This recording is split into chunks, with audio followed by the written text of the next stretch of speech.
শুভেচ্ছা জনাইছোঁ।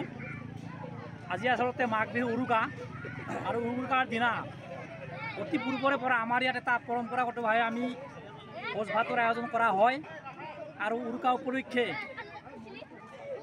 এসাঁজ মাছে মঙে উদৰ পৰাই সকলোৱে মিলিজুলি একতাৰে এসাঁজ ভাত খোৱা হয়।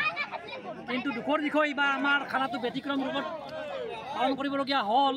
যিহেতু আজি পূৰ্ণিমা হোৱাটোকে এইবাৰ আমি মাছ মঙৰ পৰা আঁতৰি থাকি নিৰামিষ খানাটো আয়োজন কৰি সকলোৱে আমি নিৰামিষ খানা উপভোগ কৰিছোঁ আৰু নিৰামিষ হ'লে আমাৰ খানা খুব ভাল লাগিছে। এই খানা খোৱা ব্যৱস্থাটো থমনা গাঁও উন্নয়ন সমিতিৰ আজিৰ নহয়, অতি পূৰ্বৰে পৰা এটা চলি অহা পৰম্পৰা। আমাৰ আটা পিতা দিনৰ পৰা এই পৰম্পৰা চলি আছিল। ই অকল খানা খোৱা নহয়, ই এটা একতা সমন্বয় ভাতৃত্ববোধ ধৰি ৰখাৰ ব্যৱস্থা। খানা খোৱা ব্যৱস্থাটো আমাৰ থমনা গাঁও উন্নয়ন সমিতিৰ। আৰু আমি আশা কৰিছোঁ আমি এতিয়া যেনেধৰণে আজি নিৰামিষ খানা খায়ো ভোগালী বিহু পালন কৰিছোঁ আৰু আমি আশা ৰাখিছোঁ ভৱিষ্যতে আমি এনেধৰণে আমাৰ এই পৰম্পৰাটো জীয়াই ৰখাৰ কাৰণে আমাৰ উঠি অহা প্ৰজন্মক এই ব্যৱস্থাটো ৰখাৰ এটা প্ৰয়াস কৰিছোঁ। মোটামুটি 1933 চনৰ পৰা এই পৰম্পৰাটো ইয়াত ৰখা হৈছে, ভালেখিনি বছৰে হ'ল।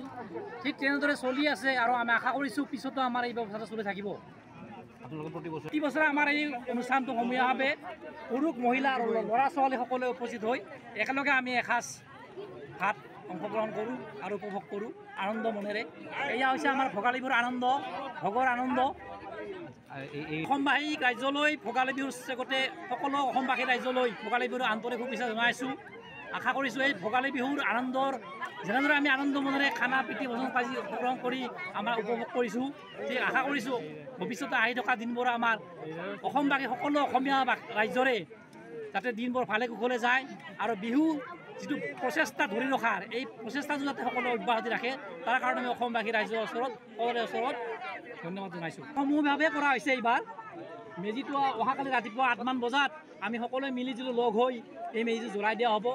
আমাৰ গাঁও উন্নয়ন সমিতিৰ যিটো গোঁসাইঘৰ আছে, গোঁসাইঘৰৰ যিটো আমাৰ পুৰোহিতে পানী ছটিয়াই চাউল তিল ছটিয়াই সুন্দৰভাৱে তাক জ্বলাই দিব। তাৰপিছত আমি সকলোৱে একেলগ হৈ উপভোগ কৰিম মেজিৰ জুই।